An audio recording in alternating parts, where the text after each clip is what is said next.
Hello दोस्तों, तो चलिए हम लोग स्टार्ट करते हैं खान सर का डेली जीके जीएस का टेस्ट। और आज हम लोग इसमें टेस्ट नंबर 10 का डिस्कशन करने वाले हैं। तो आप लोग वीडियो को पूरा देखिएगा। इस टेस्ट में आपको 50 क्वेश्चन देखने को मिलेगा और आप लोग इस टेस्ट के देने के बाद कमेंट जरूर कीजिएगा कि आप लोग कितना सही कर पाए हैं।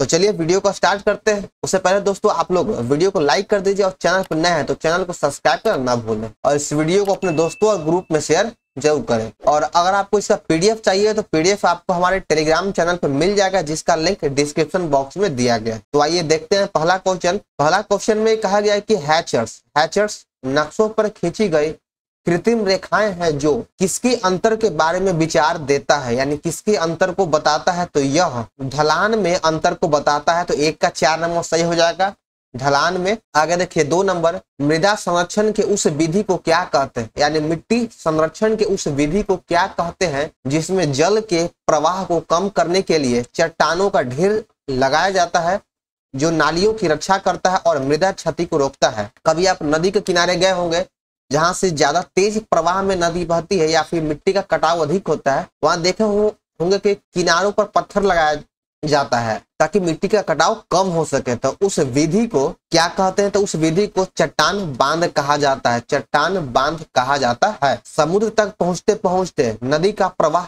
धीमा हो जाता है तथा नदी अनेक धाराओं में बट जाती है, इसको क्या कहते हैं। देखिए हम एग्जाम्पल के तौर पर गंगा नदी को बताते हैं। जब गंगा नदी जब अपने समुद्र से मिलने की जब नजदीक पहुंचती है तो वहां से अनेक धाराओं में बट जाती है, अनेक उसके वितरिकाएं होती है, अनेक अपने उप शाखाओं में बट जाती है। इसी को कहा जाता है, इसके मुख्य नदी से अनेक छोटी वितरिकाओं में बट जाती है, तो इसको क्या कहते हैं, तो इसको वितरिका कहा जाता है। ऑप्शन नंबर 4 हो जाएगा, वितरिका। आगे 4 नंबर, कोपेन के अनुसार निम्नलिखित में कौन सा कोड शुष्क सर्दियों के साथ ठंडा जलवायु को व्यक्त करता है। तो इस कोड को कहा जाता है कैपिटल W और स्मॉल डी W होगा। 1900 के दशक की शुरुआत में किस जर्मन जलवायु वैज्ञानिक ने तापमान, वर्षा की मात्रा और साल के दौरान वर्षा होने के समय के आधार पर विश्व की जलवायु को विभिन्न श्रेणियों में या वर्गों में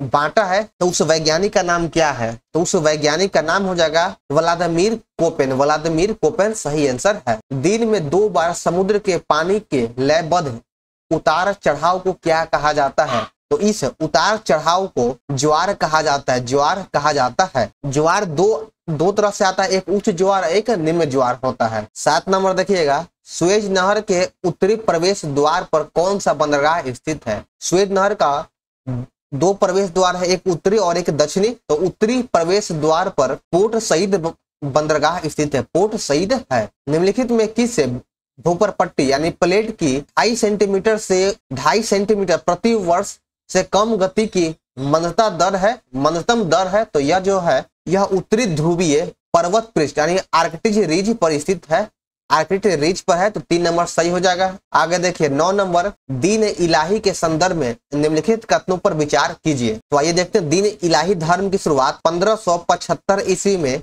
अकबर के द्वारा किया गया था। तो चलिए ये था इसके संबंधित जानकारी। अब देखते हैं ऑप्शन को। यह एक नवीन धर्म था जिसमें अकबर ने सभी धर्मों की अच्छी बातें को शामिल किया। तो यह एक नवीन धर्म नहीं था, बिल्कुल गलत है, यह पहला ऑप्शन आपका गलत हो जाएगा। यह सूफी सर्वेश्वरवाद पर आधारित एक विचार पद्धति थी जिसके नियम सर्वधर्म समन्वय पर आधारित था। तो 2 नंबर सही है, यह एक विचार था।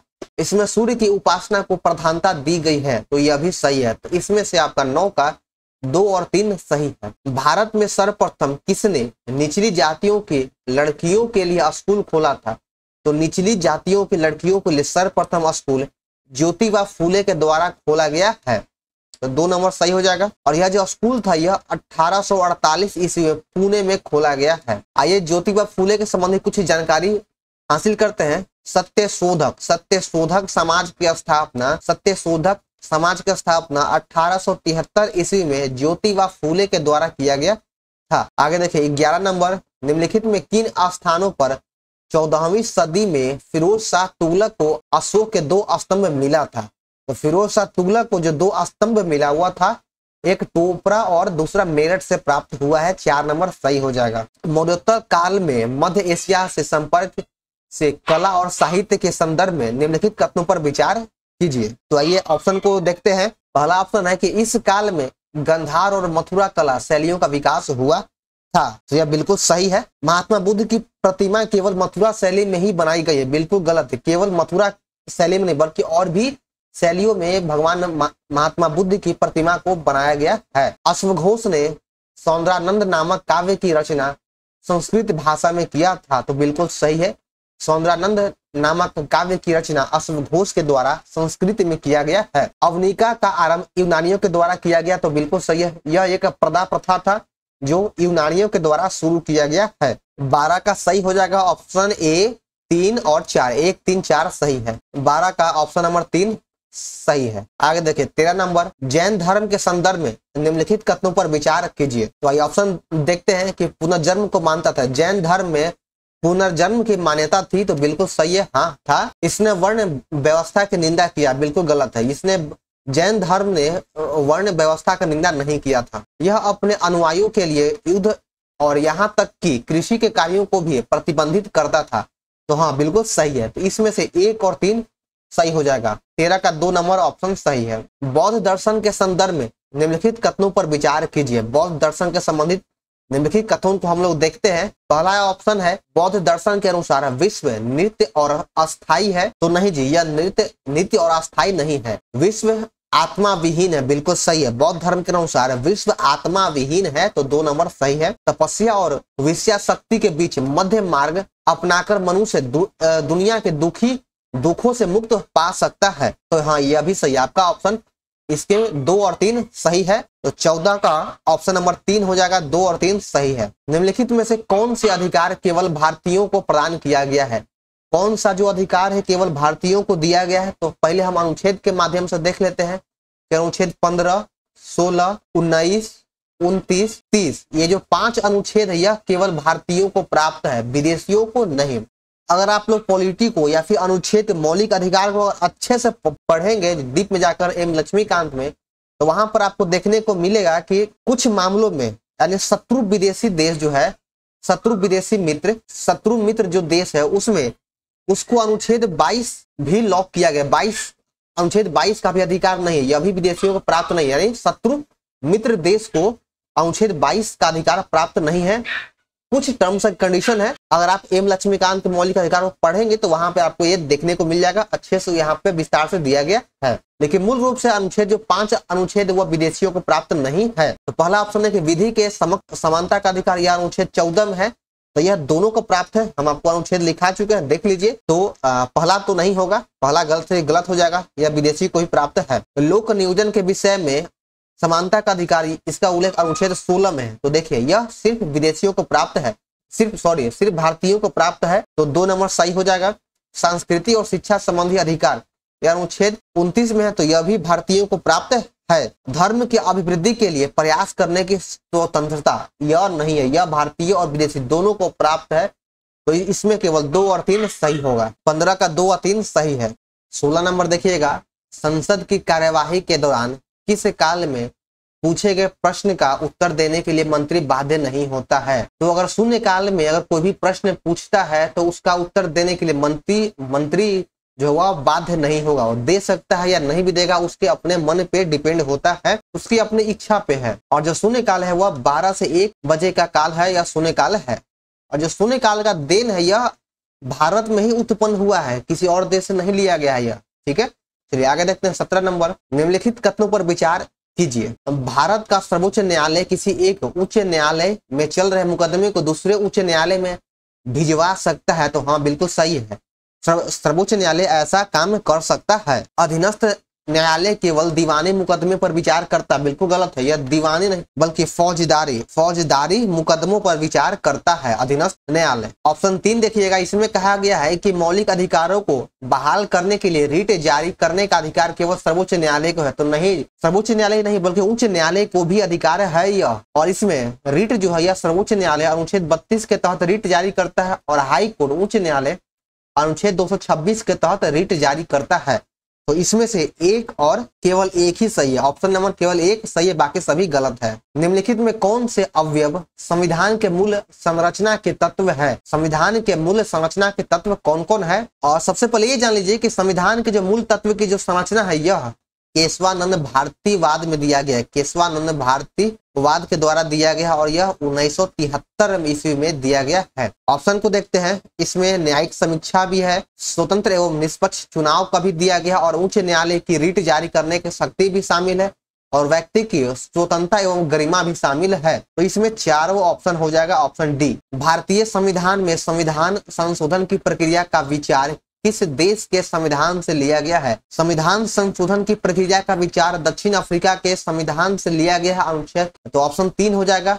संविधान संशोधन का उल्लेख अनुच्छेद 368 में किया गया है। आगे देखिए ऑप्शन को देख लेते हैं। अमेरिका से मौलिक अधिकार लिया गया है। अमेरिका के संविधान से मौलिक अधिकार लिया गया है। न्यायिक पुनरावलोकन यानी न्यायपालिका से संबंधित सभी चीजें अमेरिका से लिया गया है। एक और चीज है आपको बताते हैं हम, ब्रिटेन और अमेरिका में दो एक चीजें कॉमन है। तो सबसे पहले देख लीजिए कि ब्रिटेन के संविधान से संसदीय शासन प्रणाली, मंत्रिमंडल जैसे सब ब्रिटेन से लिया गया। और ये दोनों में एक चीज कॉमन है कि ब्रिटेन से विधि के समक्ष समानता या कानून के समक्ष समानता का बात ब्रिटेन से लिया गया है। अगर यही पूछे कि विधि के समक्ष संरक्षण की अगर बात कर दे या कानून के समक्ष संरक्षण, तब अमेरिका हो जाएगा और समानता की बात करें तब ब्रिटेन होगा। इस पे बहुत ध्यान दीजिएगा, अक्सर इससे गलती हो जाता है। फ्रांस के संविधान से स्वतंत्रता, समानता और बंधुत्व जैसे शब्द लिए गए हैं। आगे देखिए 20 नंबर, निम्न में से किस माध्यम से होकर अनुदैर्ध्य तरंग का संचरण हो पाता है? तो अनुदैर्ध्य तरंग ठोस, द्रव और गैस तीनों माध्यम में चल सकता है। वे 3 आर कौन है जो हमारे प्राकृतिक संसाधनों को लंबी अवधि तक संरक्षित बनाए रखने में सहायक होता है? तो 3 जो शब्द वह है रिड्यूस, दूसरा हो जाएगा रिसाइकिल और तीसरा होता है रीयूज यानी फिर से यूज करना। तो हिंदी में हो जाएगा कम उपयोग, पुनः चक्रण, पुनः उपयोग। तो 4 नंबर सही है। विद्युत शक्ति के मात्रक को इस प्रकार भी व्यक्त किया जा सकता है। तो 22 का सही हो जाएगा ऑप्शन ए, वोल्ट एम्पियर में इसको किया जा सकता है। किलोवाट घंटा यह ऊर्जा का मात्रक है। किलोवाट घंटा ऊर्जा का मात्रक है। वाट सेकेंड यह ऊर्जा का ही मात्रक है। वाट सेकेंड भी ऊर्जा का मात्रक है। जूल सेकेंड यह कोणीय संवेग का मात्रक है। जूल सेकेंड कोणीय संवेग का मात्रक है। ऊंचे भवनों के शीर्ष पर लगे खतरे के संकेत लाल वर्ण के होते हैं। इन्हें दूरी से आसानी से देखा जा सकता है क्योंकि अन्य वर्णों की अपेक्षा लाल वर्ण का प्रकाश क्या होता है? तो लाल वर्ण का जो प्रकाश होता है वह, तो सबसे पहले इसका ऑप्शन तो एक होगा नहीं, ऑप्शन ए नहीं है। आगे ऑप्शन को देखते हैं। लाल प्रकाश जो है वह धुएं तथा कोहरे द्वारा न्यूनतम प्रकीर्णित होगा, यानी सबसे कम प्रकीर्णित होगा। टॉर्च या सर्च लाइट तथा वाहनों की हेडलाइट में बल्ब कहाँ लगाया जाता है? तो टॉर्च, सर्च लाइट तथा वाहन के हेडलाइट में बल्ब जो है यह परावर्तक के फोकस के अत्यधिक निकट लगाया जाता है। 2 नंबर सही है। इंसुलिन के बारे में कौन सा कथन गलत है? तो इंसुलिन के बारे में यह कथन गलत कौन है? तो सबसे पहले हम लोग ऑप्शन को देखते हैं। यह अग्नाशय से उत्पन्न होता है, तो हाँ बिल्कुल सही है। इंसुलिन अग्नाशय से उत्पन्न होता है। यह शरीर की वृद्धि और उसके परिवर्धन का नियमन करता है, तो बिल्कुल गलत है। 2 नंबर गलत है।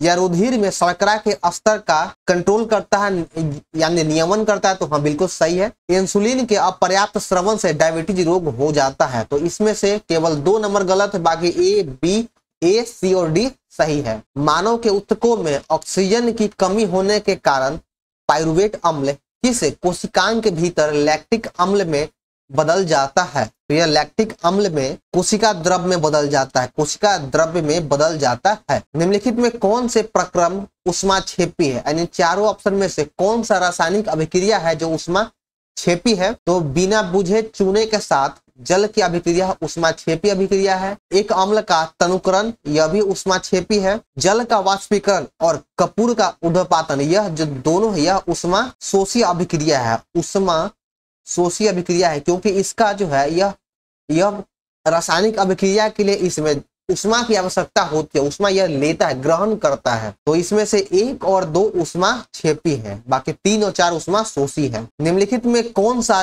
जीव समूह, जीव समूह पर्यावरण को स्वच्छ रखने में सहायक होता है। वो दो जीव का नाम है जीवाणु और कवक। यह पर्यावरण को स्वच्छ बनाए रखने में सहायता करता है। उच्च पोषी स्तरों में रसायनों के संचयन की प्रक्रिया को क्या कहा जाता है? तो इस प्रक्रिया को जैविक आवर्धन कहा जाता है। जैविक आवर्धन कहा जाता है। 30 नंबर देखिएगा कि इनमें से कौन एक असंतृप्त हाइड्रोकार्बन है? तो ब्यूटेन नहीं है, प्रोपेन भी नहीं है। तो 30 का सही आंसर हो जाएगा इथाइन। इथाइन यह असंतृप्त हाइड्रोकार्बन है। 4 नंबर सही है। निम्नलिखित में से ग्लोबल लवण कौन है? ग्लोबल साल्ट कौन है? तो इन चारों ऑप्शन में से option number D sodium sulphate into 10H2 यह ग्लोबल साल्ट है। मैग्नीशियम सल्फेट यह क्या है? तो यह इप्सम लवण है। इप्सम लवण है। इप्सम लवण या साल्ट कुछ भी कहें। फेरिक सल्फेट को हरा कशिश कहा जाता है। हरा कशिश कहा जाता है। कॉपर सल्फेट को नीला कशिश कहा जाता है। नीला कशिश या नीला थोथा भी कहते हैं। और जिंक सल्फेट को श्वेत कशिश कहा जाता है। स्वर्ण, टीन और सीसा तत्वों के लिए संकेत क्या होगा? तो सोने को कहते हैं Au, टीन को Sb और सीसा को Pb कहा जाता है। 4 नंबर सही है। सॉरी यहाँ पे गलत हो जाएगा, Sb नहीं Sn होता है, यहाँ पे ठीक कर लीजिएगा। 32 का आंसर 3 होगा। सोना को Au, टीन को Sn कहा जाता है और सीसा को Pb कहा जाता है। इसको ठीक कर लीजिएगा। ठीक है, चलिए आगे देखते हैं। 33 नंबर, ध्वनि बूम तब उत्पन्न होता है जब किसी ध्वनि स्रोत की चाल क्या होगी? तो ध्वनि स्रोत की चाल ध्वनि की चाल की तुलना में अधिक होता है तब ध्वनि बूम उत्पन्न होता है। 33 का 1 नंबर सही है। चिली साल्ट पीटर क्या है? चिली साल्ट पीटर क्या है? तो चिली साल्ट पीटर या इसका सूत्र पूछ रहा है कि चिली साल्ट पीटर का सूत्र क्या होता है? तो इसका सूत्र होता है sodium nitrate. Option number A हो जाएगा सोडियम नाइट्रेट। निम्नलिखित में क्या सही प्राथमिक घाटे को बताता है? कौन है जो सही प्राथमिक घाटे को बताता है? तो 35 का ऑप्शन नंबर 3 हो जाएगा बजटीय घाटा प्लस सरकार, बाजार, उधार और ऋण। यह प्राथमिक घाटे को बताता है। निम्नलिखित में से क्या M2 के बारे में सत्य है? M2 के बारे में क्या या कौन सा ऑप्शन सही है? तो इसका पहला ऑप्शन सही हो जाएगा कि M1 प्लस डाक बचत जमा। M1 प्लस डाक बचत जमा। आरबीआई का राष्ट्रीयकरण कब किया गया था? तो देख लीजिए, सबसे पहले कि आरबीआई की स्थापना आरबीआई एक्ट 1934 के अधिनियम के तहत आरबीआई की स्थापना 1935 में किया गया। कभी कभी आपसे पूछता है कि आरबीआई की स्थापना किस एक्ट के तहत किया गया? तो यह 1934 के एक्ट के तहत किया गया और इसकी स्थापना 1935 में किया गया है और इसका राष्ट्रीयकरण 1949 में किया गया है। तो यहाँ से आपको एक क्वेश्चन से 3 प्रश्न सॉल्व हो गए हैं। चलिए आगे देखते हैं। 38 कहा कि कौन सा बैंक RIDF यानी रूरल इंफ्रास्ट्रक्चर डेवलपमेंट फंड को नियंत्रित करता है? तो 38 का सही हो जाएगा ऑप्शन ए राष्ट्रीय कृषि और ग्रामीण विकास बैंक, नाबार्ड इसको कंट्रोल करता है। 39 नंबर है कि इनमें से NNP के बारे में कौन सा कथन सत्य है? तो 39 का सही हो जाएगा ऑप्शन बी GNP माइनस मूल्यह्रास। 40 नंबर है भारतीय स्टेट बैंक SBI का राष्ट्रीयकरण कब किया गया? SBI का राष्ट्रीयकरण कब किया गया? तो इसका राष्ट्रीयकरण 1955 में किया गया था। 1955 में इसका राष्ट्रीयकरण किया गया। डोपिंग रोधी नियमों के उल्लंघन के कारण विश्व बैडमिंटन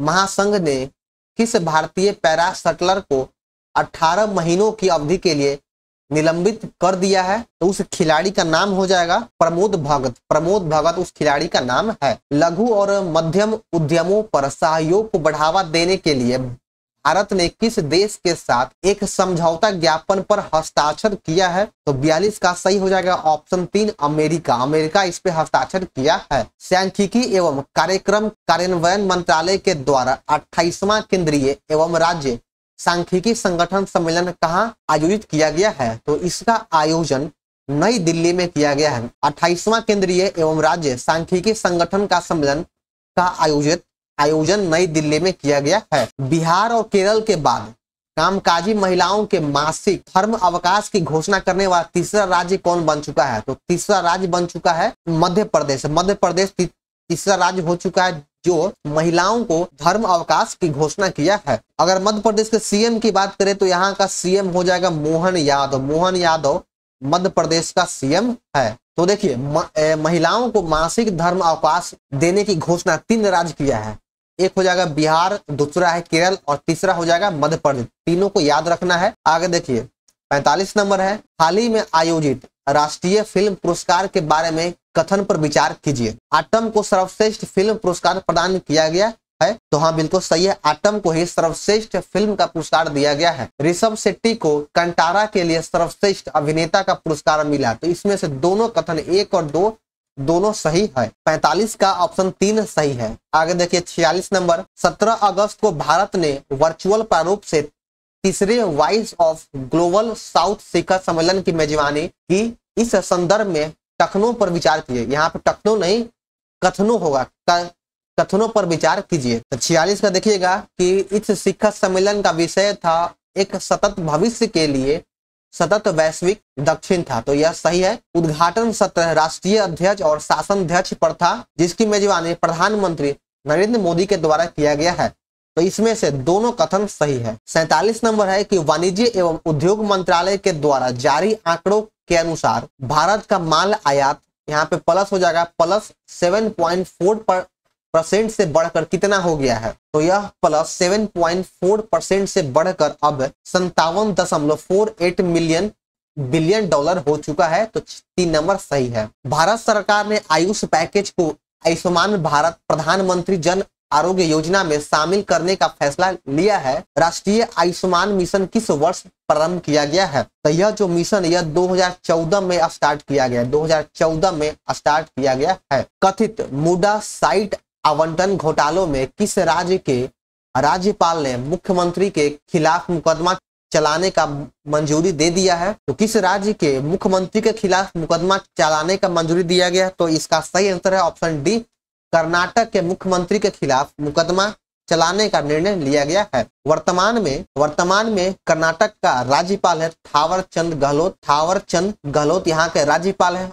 और अगर सीएम की बात करें तो यहाँ का सीएम हो जाएगा सिद्धारमैया कर्नाटक के मुख्यमंत्री है। देखिएगा इस सेट का अंतिम प्रश्न, हाल ही में भारत सरकार ने इस देश में आयातीय स्टील के मामले में एंटी डोपिंग जांच शुरू किया। यानी किस देश के आयातीय स्टील के मामले में एंटी डोपिंग जांच शुरू किया है? तो यह वियतनाम के खिलाफ किया गया है। तो 50 का 3 नंबर सही हो जाएगा। तो चलिए दोस्तों, हमारा यहाँ पर सेट नंबर 10 समाप्त होता है। तो आप लोग का वीडियो कैसा लगा कमेंट जरूर करें। पसंद आने पर वीडियो को लाइक और चैनल को सब्सक्राइब करना ना भूलें और इस वीडियो को अपने दोस्तों ग्रुप में शेयर जरूर करें। तो चलिए मिलते हैं फिर नेक्स्ट वीडियो में। जय हिंद।